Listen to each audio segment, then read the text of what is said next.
स्वामी जी, अभी हमारे एक रिलेटिव गले के कैंसर से मृत्यु को उपलब्ध हुए। मैं उनको देख के बहुत सहम गया और मैं देखता हूँ कि तंबाकू की आदत मुझे भी पड़ी हुई है। मैं भी गुटखा खाता हूँ, तो मैं इसको छुड़ाने के लिए क्या करूँ?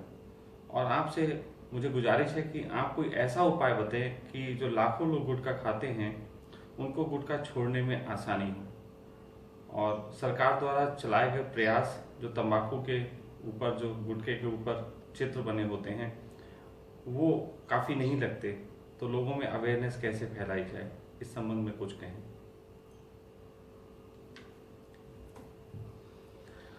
बड़ी अच्छी बात कही, तो मुझे एक घटना याद आ गई। पहले मैं थोड़ी घटना सुना देना चाहूँगा।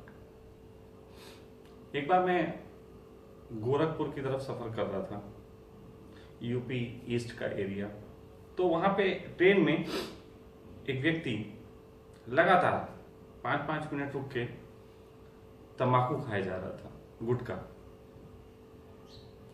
मुझे बर्दाश्त जब नहीं हुआ तो मैंने उससे कहा, मैंने कहा, मित्र, ये गुटखे के ऊपर जो बिच्छू बना हुआ है, क्या तुम बता सकते हो कि ये क्यों बना है?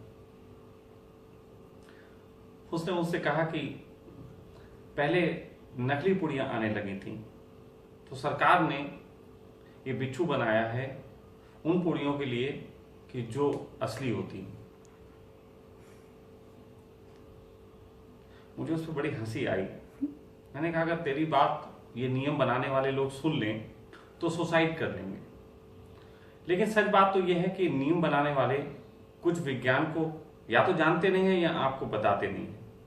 चलिए आपको आज उस विज्ञान से थोड़ा सा परिचित कराएं, तो छोड़ना थोड़ा आसान हो जाता है। हमारे दिमाग की एक खास कार्य प्रणाली है। वो कार्य प्रणाली इस तरीके से काम करती है कि जिन चीजों के संबंध में हमारे दिमाग में बहुत अच्छे विचार डाले गए हैं पहले से, यदि उन चीजों के साथ, उन चीजों के नाम के साथ अगर हम किसी को थोड़ा सा धोखा, किसी को थोड़ा नुकसान देने वाली चीज भी दें, तो वो आसानी से खा जाता है। जैसे इसे ऐसे बोलते हैं, मक्खन के साथ चूना। मक्खन के साथ आदमी चूना भी खा सकता है। तो आपने देखा होगा कि इन तंबाकू की पुड़ियों के नाम क्या होते हैं, जरा गौर करें। तंबाकू की पुड़ियों के नाम होते हैं पान पराग, रजनीगंधा, सदाबहार, दिलबाग, गोपाल।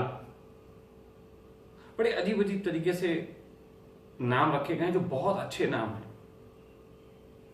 तो जब कोई आदमी गुटखा लेने जाता है दुकान पे, तो वो उससे ये नहीं कहता कि मुझे तंबाकू की पुड़िया दे दो। वो उससे नाम का संबोधन करता है, कहता सुगंधा दे दो, कन्हैया दे दो। तो उसके दिमाग में एक इंफॉर्मेशन जा रही होती है कि मैं सुगंधा खा रहा हूं। इस सुगंधा के संबंध में एक बहुत अच्छे अच्छे प्रचार है, कन्हैया के संबंध में और भी अच्छे अच्छे विचार। तो उसके दिमाग के पास जो इंफॉर्मेशन जाती है, वो इंफॉर्मेशन इस तरीके की जाती है कि वो कोई अपने शरीर को नुकसान देने वाली चीज नहीं ले रहा।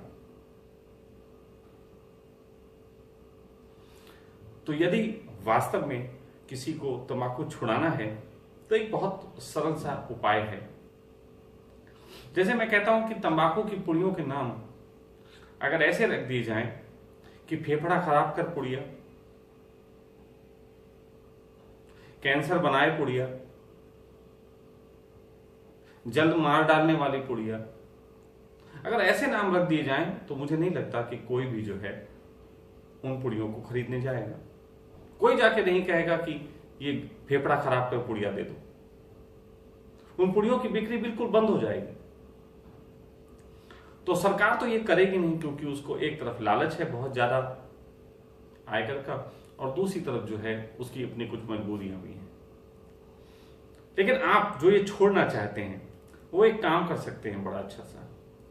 वो एक काम ये कर सकते हैं कि अपनी जेब में थोड़े से काजू या बादाम के टुकड़े डाल लें। 8-10 काजू या बादाम डाल लें। टॉफी डाल सकते हैं अच्छी सी। इस तरीके से 8-10 आप अपनी जेब में काजू बादाम या टॉफी डाल के आप दिन में घूमें। तो बहुत से लोग सोच रहे होंगे कि मैं उनको कहूंगा कि जिस समय पुड़िया खाने का मन करे वो काजू खाएं।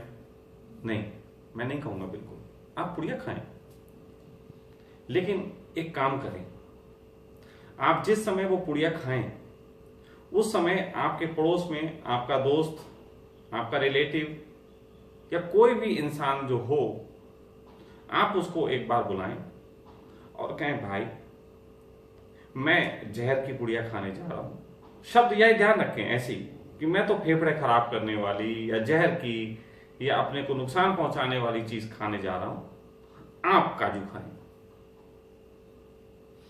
ऐसे करके दिन में 10 बार अगर वो पुड़िया खाता है तो 10 बार वो ऐसा करे। मैं गारंटी से कह रहा हूं कि 1 हफ्ते के अंदर उसका शरीर पुड़िया के प्रति जो रुचि दिखाता है उसको इनकार कर देगा। लेकिन शब्द ध्यान रखें, उसको कहें कि भाई आप ये स्वास्थ्य की चीज खाएं, काजू खाएं, बादाम खाएं, मैं जहर की पुड़िया खा रहा हूं। ये शब्द ध्यान रखें, क्योंकि ये शब्द ही आपके शरीर में, आपके दिमाग को वो इंफॉर्मेशन पहुंचाएंगे जिस इंफॉर्मेशन के माध्यम से उसके अंदर आपकी पुड़िया के प्रति अलर्टनेस लगेगी। प्रयोग करके देखें, उसके बाद